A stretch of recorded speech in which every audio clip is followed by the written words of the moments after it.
hull of the ship moaned and groaned under the strain of its frozen enclave. HMS Stargazer and its crew had initially set out into the deep unknown to map uncharted territories, but winter descended quickly upon them, and they found themselves trapped between stars and ice for months. Supplies were running thin, and the captain of the ship, a tall and clean-shaven gentleman by the name of Gerald Northington, had assembled groups of hunters to venture out in search of seal meat. The most recent hunting expedition had yet to return, and Northington was pacing anxiously up and down his quarters. A knock on the door. His first mate, William Ward, called him.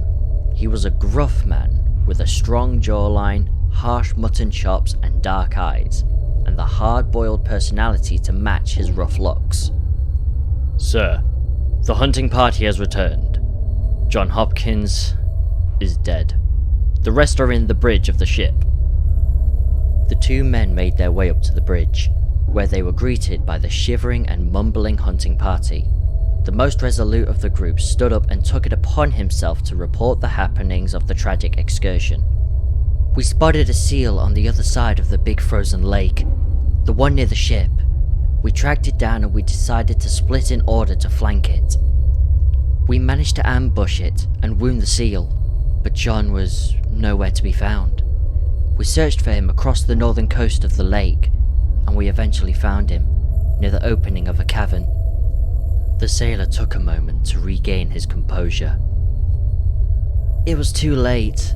He was already stiff, clutching in his hands this damnable statue. We did the decent thing and carried him to this ship so he could rest under the British sails." "He is now in Dr. Edgar's office, getting an autopsy," William the first mate interjected. "Alright, gentlemen. My condolences. Get some much-deserved rest now." Captain Northington motioned to the hunting party. With that, Northington and Ward made their way to Dr. Philip Edgar's office. The two men entered the infirmary, a claustrophobic, dreary old room. The dim light from a lone candle revealed neatly shelved flasks and vials, and a collection of leather-bound, worn books stacked upon a chairless desk in the corner of the small room. Hunched over a pull-down table was Dr. Philip Edgar, a tall and lean man with pale white skin and grey eyes. He had a solemn look on his face as he examined John Hopkins' corpse. The body of the deceased sailor had taken a hue of an otherworldly light blue, and his skin was frigid.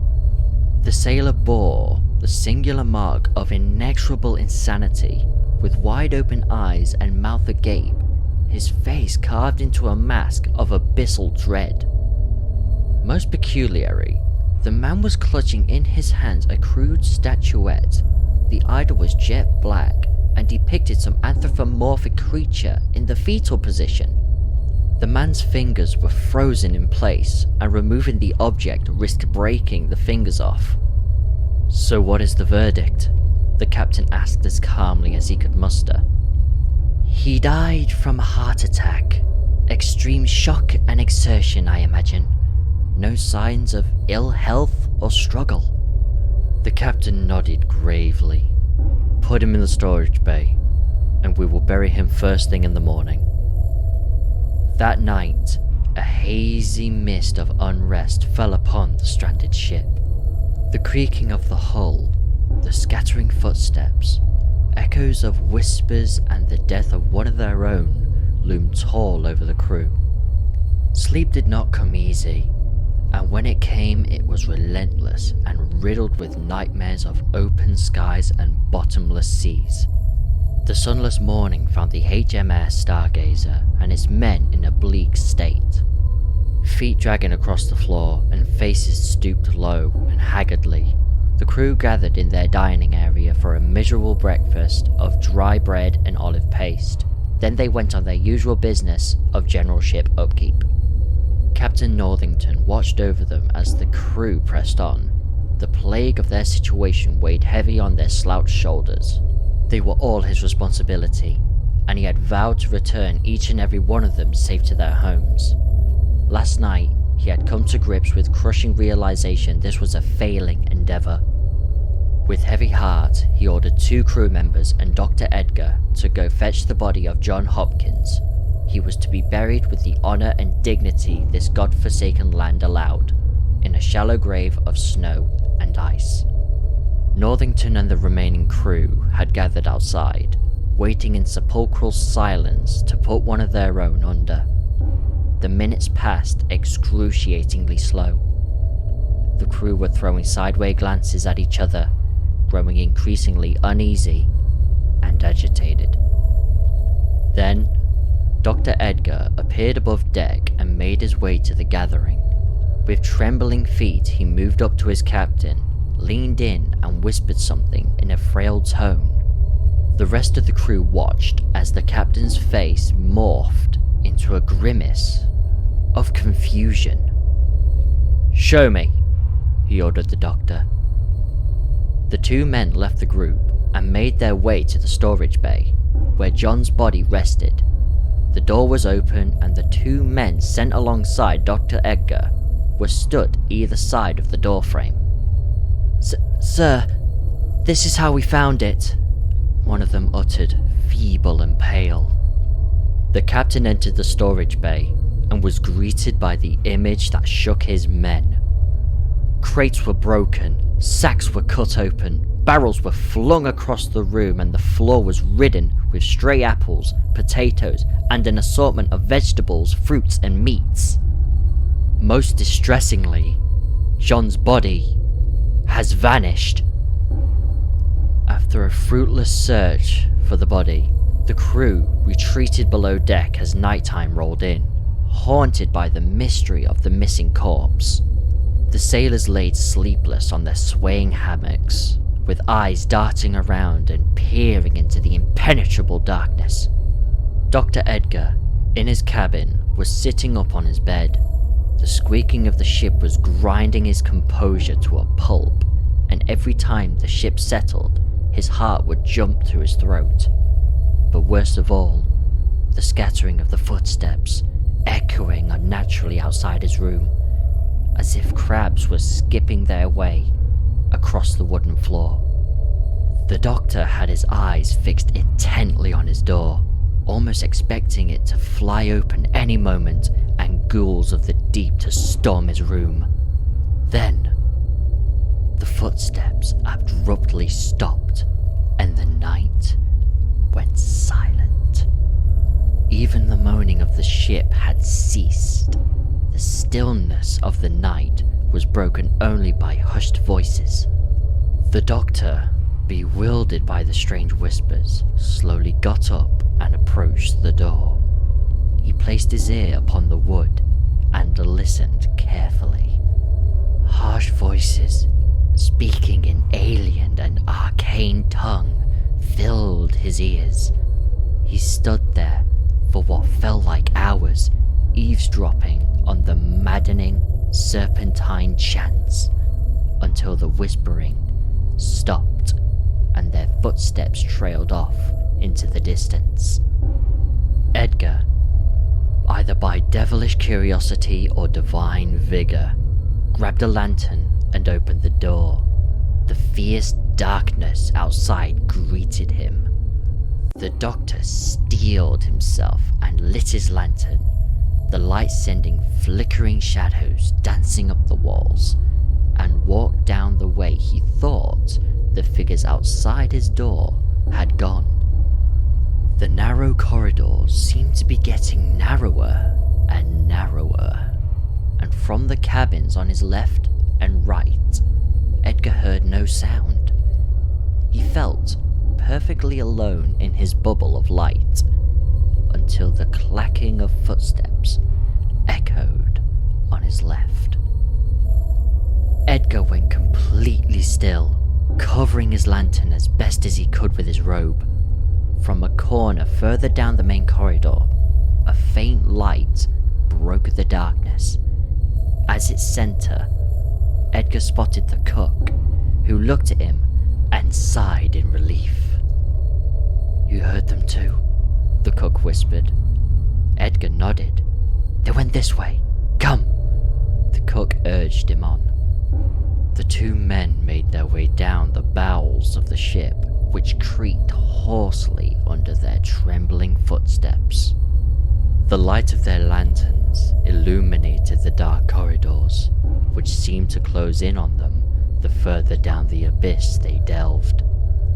They soldiered on, side by side, their determination to put an end to this trumping their growing fear.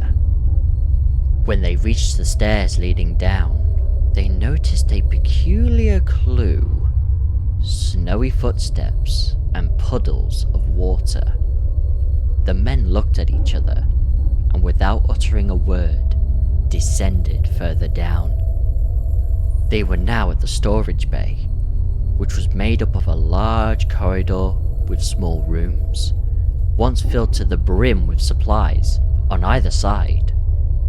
A low rumbling sound reverberated from the end of the corridor, and almost imperceptible mumbling. The men looked down the bay, and they could just make out a quivering candlelight escaping one tiny room. Slowly, they made their way towards it, the sound of the rhythmic chanting getting louder and louder. The door was slightly ajar, and the cook pushed it open. The dully illuminated room was a scene of unfathomable horror. 5 sailors were huddled in a circle, raving in unpronounceable tongues. The one at the top of the circle wore a tight leather bag around his head, while the rest sported piercings of teeth across their faces. Behind them, propped up against the wall, was the corpse of John Hopkins. His skin was stretched across his face, his hair was frozen in thick patches, his eyes were open, and his mouth was stuck in a toothless grin. On the floor were scattered symbols drawn in blood, and the candles that burned with an unholy light. In the middle of the ritualistic patterns was a small, black statue of an anthropomorphic creature. The same infernal statuette John Hopkins was found gripping in rigor mortis. The mad sailors had broken off the cadaver's fingers, which were strewn across the floor to rip the idol from his grasp. At once, the sailors turned towards the two intruders and hissed with rabid fever, saliva dripping on the floor. The man in the impromptu leather mask raised his arms in the air and shouted in his forbidden language. The other pack members jumped on the cook, scratching and biting in a primal assault, subduing him and dragging him down. A blood-curdling scream escaped the cook's lungs. The doctor, in a haze, turned and ran away, shouting for help. The captain was sitting at his desk, downing a glass of brandy, when the shrieks broke the silence of the night. He immediately grabbed the gun sitting at his side and strode out. There he met William Ward, his first mate. "It's coming from below decks, sir." Ward spoke, and the two men ran after the sound. "Stay put, all of you!" Ward shouted at the sailors, who were peeking out of the corners trying to discern what was going on. As they were reaching the stairs to the storage bay, the doctor fell on them, his eyes wide with horror. "Compose yourself, lad. What is going on?" Captain Northington grabbed Edgar's shoulders, trying to shake him out of his daze. The doctor tried to speak, but no words came out. He could only point faintly towards the source of his terror, before collapsing on the floor.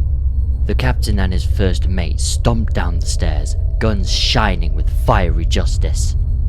Munching and crunching sounds abruptly stopped when the two men approached the candlelit room.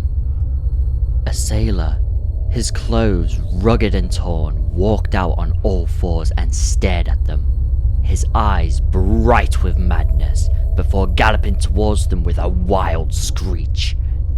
The captain could only stare with mouth agape at this monstrosity, but Ward found the courage to take the shot, which hit the sailor straight between the eyes. Then, the first mate moved forward, followed by the still shell-shocked captain. As they got closer, 3 other men walked out, licking their lips hungrily, blood and gore spilling from their mouths. Ward shot one of them in the torso and aimed for the next one. At the same time, the bulkiest of the sailors made a run for the captain and tackled him to the ground. Northington struggled with this beastly man, who bit and clawed at him, the stench of fresh meat emanating from his mouth. Finally, Northington broke free and hit the sailor with the butt of his pistol, again and again, until he was hardly recognizable. At the same time, another shot echoed in the storage bay, and with a flash, the last sailor fell. The 2 men composed themselves and stared at each other with disbelief before moving to the entrance of the room where these demons had come from. They found the half-eaten and disemboweled corpse of John Hopkins, and behind it the leather-masked man on his knees clutching the black statuette reciting unearthly Salems. The man didn't react to the intrusion, and when a bullet was shot through his skull, he fell backwards in silence, his diabolical monologue reaching an abrupt ending. The statuette fell down hard, making a dent on the wooden floor. The 2 men stood on top of it, in silence. The small items seemed to have a strange pull on their psyche. Their minds were filled with blurry visions of cyclopean cities and fallen stars, of shadowy figures and unearthed tombs. Then, an image rose above the others with crystal clarity, that of a frozen cave, throbbing with antediluvian malice. No word was exchanged, for the men knew what they had to do.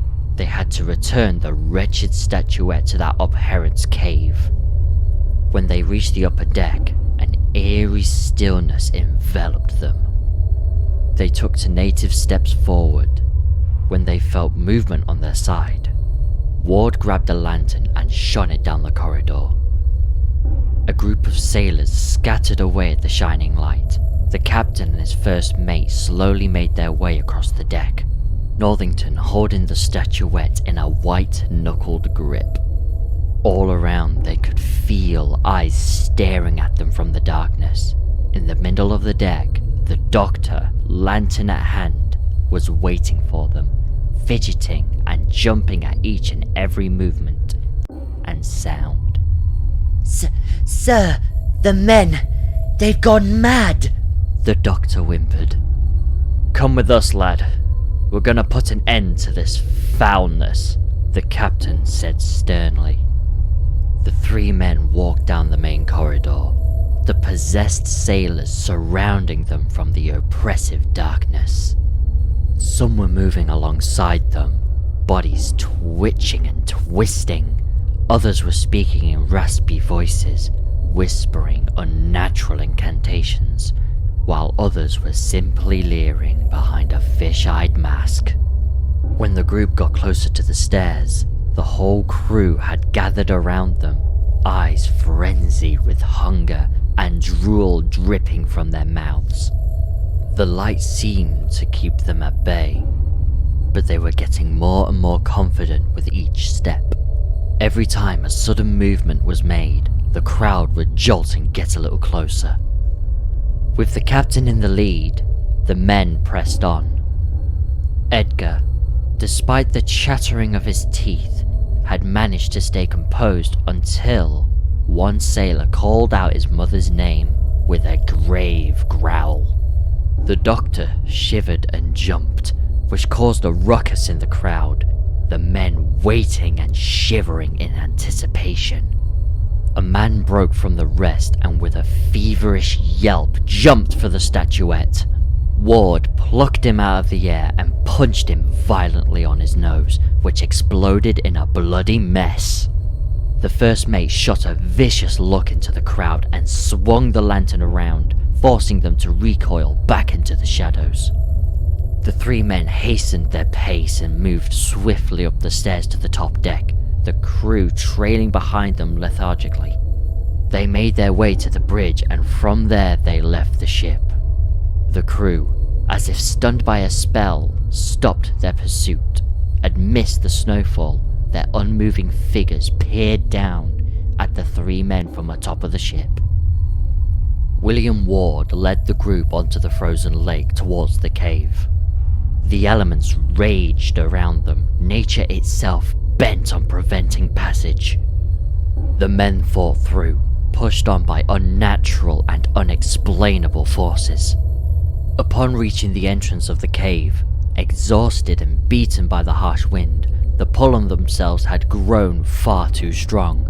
Unblinking and unfazed by the imminent danger ahead, they entered. The entrance, much akin to a maw of a great beast with stalactite teeth and jaws made of rock, swallowed them whole. The descent into the depths of this hell was an arduous one, for the hostile terrain kept slashing and stabbing away at them. At times, they had to move sideways into claustrophobic corridors, or move crouched close to the ground. The silent arteries of the cave led them further down, where they would occasionally spot a torn cloth from John's apparel, confirming that they were indeed on the right path. After a particularly narrow passage, the men stepped foot in a gigantic opening. The ceiling of the cavern was shrouded in darkness, and the light of their lanterns didn't even reach the walls of this opening. Led by the captain, the men moved towards the center of this abyss. There, an altar was revealed. Two large sarcophagi, one black, one white, sat in the middle of a perfect circle drawn in crimson powder. An array of books and small statues, much like the one John Hopkins carried, were neatly placed at the feet of the sarcophagi. This was a tomb from out of time, which pulsated with malignant energy. The captain stepped forth and into the circle, letting the statuette drop on the floor. He moved up to the black coffin and observed it closely. The resting place of whatever was within was adorned with elaborate carvings of stars, cities, and runes. What caught the captain's attention, though, were depictions of bipedal creatures. Some were standing in fields, others above the walls of a divine palace, others were riding chariots, and others were operating machines of technology far advanced. He ran his palm over the intricately engraved lid, feeling the chiseled stone under his skin and letting a wave of eons past wash over him. His trance was broken by a loud thud, which echoed like thunder around the cavern. Northington looked over and saw Ward, eyes wide and unblinking, looking into an opened, white sarcophagus, its lid resting on its side. In a fit of madness, the first mate had pushed it off. Cracking was heard from within the white sarcophagus. A white talon shot up and stabbed Ward in the chest, retreating him back inside and letting the poor man fall to the ground. The two remaining men could only stare, drenched in dread, as a white, slim figure rose up from its resting place. The anthropomorphic bipedal creature was standing tall above the men, its head elongated and its eyes whiter than snow. It moved clunkily towards the black sarcophagus, and with a swift motion, it threw the lid away. Then it waited. A black hand with sharp claws grabbed the edge of the sarcophagus, a beast similar to the first one, but black and bulkier, stood up. It towered over the captain, who could only stare in disbelief as a long claw struck his neck, cleanly cutting flesh and skin. Blood spurted out of the wound as the beast grabbed the captain from the shoulder and lifted him up to meet its gaze. Then, it brought its face closer, its maw opening wide. A fleshy tube emerged from the creature's mouth, approaching the newly opened incision. Then, It spilled a myriad of black insectoids down the wound, which crawled under Northington's skin and disappeared in his body. The captain's lifeless corpse was dropped to the ground. At that, the doctor started running, his heart pounding heavily against his chest. He ran through jagged grounds and narrow passages, the hard edges tearing at his clothes and skin. Pushed on by a fear most primal, he flew up the rough terrain and reached the opening of the cave, his mind in shambles.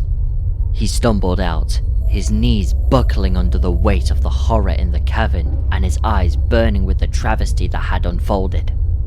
Outside, no snow was falling, no wind was blowing, as if nature itself cowered away from this damned corner of the earth. The sky above laid bare and starless, a heavy veil of blackness over the pale ice. In his derelict state, Edgar stepped on the ice and started walking aimlessly further down the moor of nothingness. He must have been walking for ages towards the monochromatic horizon, when a crack echoed across the air and sent shockwaves down the ice. Then another cracking sound, and another, and another. When the sounds merged into one crescendo of cacophony, the surface in front of Edgar exploded. When the storm of ice shards settled, a gargantuan head was revealed. A perfectly symmetrical, hairless head, much to the image of a man, but distorted and corrupted. Its onyx black skin seemed to eat away at the surrounding light, while its lidless eyes gleamed a malevolent white. With a creaking sound, its mouth opened. A murky ooze dribbled out from the piss of this monstrous creation.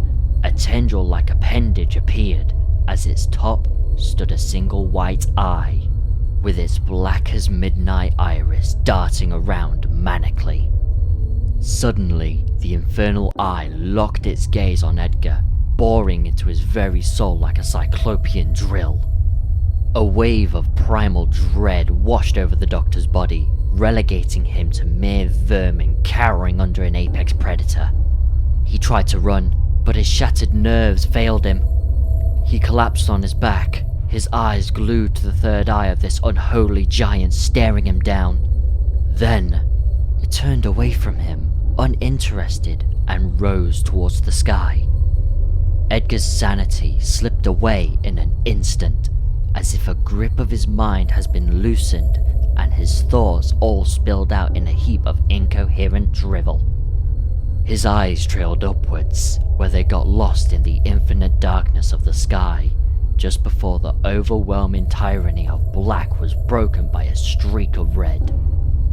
Followed by another, and another, and another, wounds of crimson opening on the sky above, fireballs spiraling towards the wretched earth below. He was calling them down, his children, his outcast angels. He was calling them all down. When Edgar regained his senses, he was in the middle of the glacial lake, snow falling heavily around him and the stars shining bright above him. He tried to get up, but he slipped back down. "Here! Grab my hand!"